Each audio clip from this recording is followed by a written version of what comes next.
Bang Emok, nanti dibahas.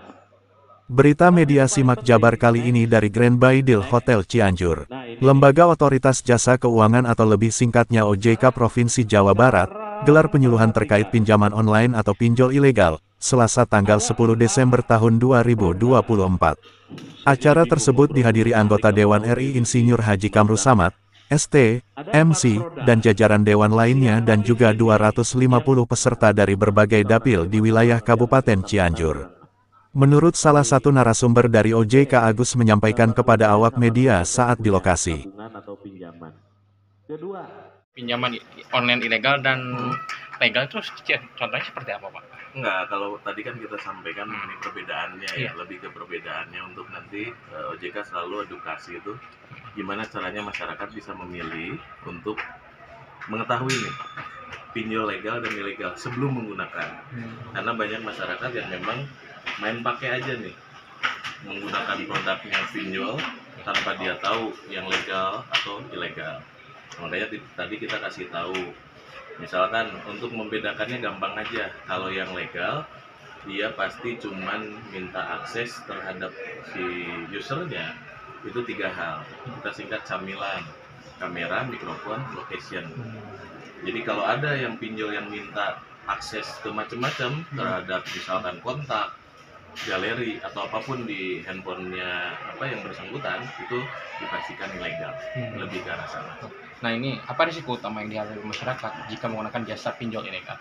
Oke, tentunya kalau tidak menggunakan pinjol yang legal ya, yang pertama ketika ada permasalahan, ini pasti regulasinya kan nggak ada kalau yang ilegal. Kalau lapor kemana, pasti ke kepolisian. Dan itu pun yang dilaporkan justru bukan terkait ini ya, bukan terkait dengan pinjam meminjamnya atau perdataannya. Tapi yang ilegal itu lebih ke tata cara penagihan, bahkan ada nyampe ke penyebaran data pribadi. Nah, itu yang dikhawatirkan.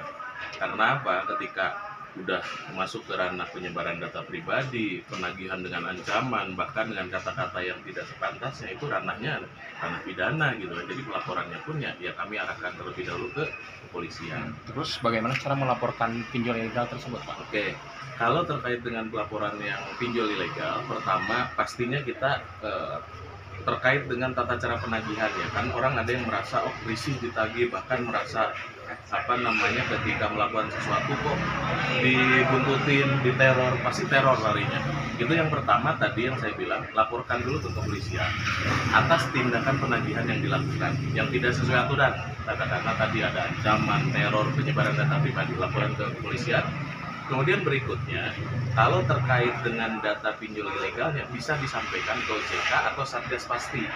Ada namanya Satuan Tugas Pemberantasan Aktivitas Keuangan Ilegal, yang mana di situ pun kita senantiasa melakukan cyber patroli. Tadi saya sudah sampaikan yang legal itu saat ini ada 97.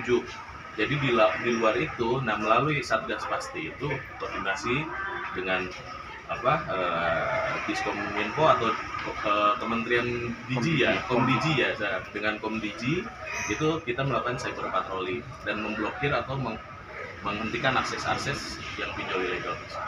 Terus dari OJK sendiri. Demikian reporter kameramen Leo Ule Simak Jabar mengabarkan dari Grand Hotel Baidil Cianjur, Jawa Barat.